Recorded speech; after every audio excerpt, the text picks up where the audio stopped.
This is Bill Brady doing a video about as part of the Kingdom course. And today I'm speaking on the topic of how to be good soil that produces a crop. In the previous several videos, I proclaimed and explained about the parable of the sower. So the thing is that you want to have your heart be the kind of soil that allows good seed to be received and grow to the point, go through the whole cycle to the point that you actually produce a crop. So there are several things, heart conditions, that will prevent that from happening. And we've gone over them briefly in the previous recordings, but I want to talk about them in more detail right now, because you're going to be receiving seed that I'm going to be sowing into you. And if you really want to develop and become the person that God wants you to become as a king, you need to be serious about being good soil. So there's two of the soils that were mentioned that are a concern. One is the rocky ground, and the second one is the thorns. And the rocky ground has two negative heart conditions that causes that soil to be rocky soil. And the one is that when tribulation, and it is that when tribulation and persecution come because of the word that's been sown, you will fall away. So somehow you need to come to the place where tribulation, that's trouble, and persecution, that's being injured in some way because of your faith, others causing damage to you because of your faith, that these two things will not prevent you from being good soil and developing eventually a crop. The first thing is not to see tribulation and persecution as a negative. Why me? Why is this happening to me? Well, it's because you received the word.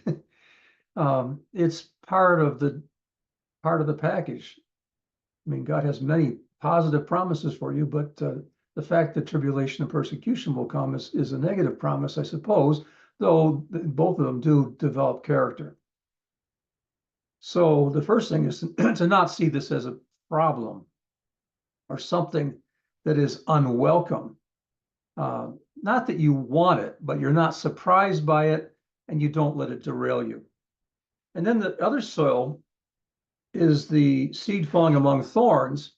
So thorns are bad seed, right, originally, and they grow up and they choke out the good seed that's growing up, which means they keep the sun from getting to them and they just overpower the good plant that's growing and prevents that from bearing fruit.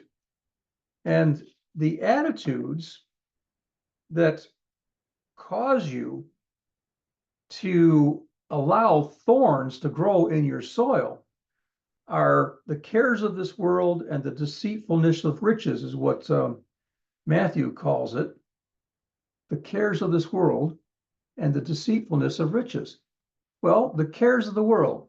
Cast your cares upon God because he cares for you. First thing is you don't carry your cares. You cast them upon God. The second one we talked about was deceitfulness of riches. Deceitfulness means lying. Riches promise you things that they don't deliver on. And if you have a love of money, you're on the wrong track, and you will produce evil rather than producing good.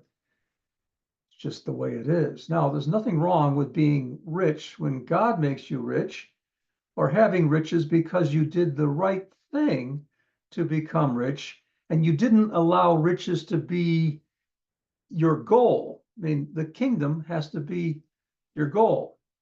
The level that we're talking about here in the parable of the sower is the kingdom. It's not yet kingship.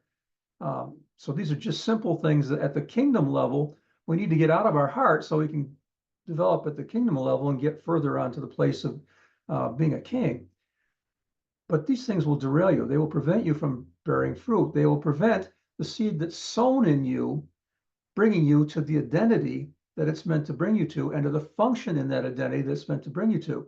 So it will prevent you from becoming a king who functions as a king.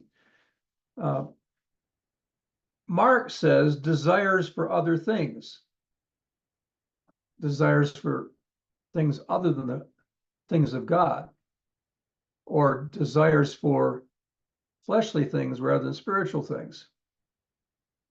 This is what will prevent the seed of the kingdom, the seed of kingship that's being sown into you from developing you into the place of being a king who functions as a king. And then Luke summarizes it as life's worries, riches, and pleasures as being the three things that choke out the good seed and the plant that's growing from the good seed. Life's worries, riches, and pleasures. Your hobbies can take over and prevent you from growing up. In other words, you don't put time and effort into your spiritual growth and your spiritual journey. And that'll prevent you from coming to the place of a functioning king. So these are the heart attitudes that need to be removed from your heart so that your heart is good soil and it will produce a crop 100-fold, that's 100 times, 60-fold, or 30-fold. I'll let the Holy Spirit, or you may want to ask the Holy Spirit for guidance on this in your own life to show you which of these heart attitudes are a problem in your life and get rid of them. Get your attitudes all straightened out. Get your priorities straightened out so you can do the journey to functioning kingship.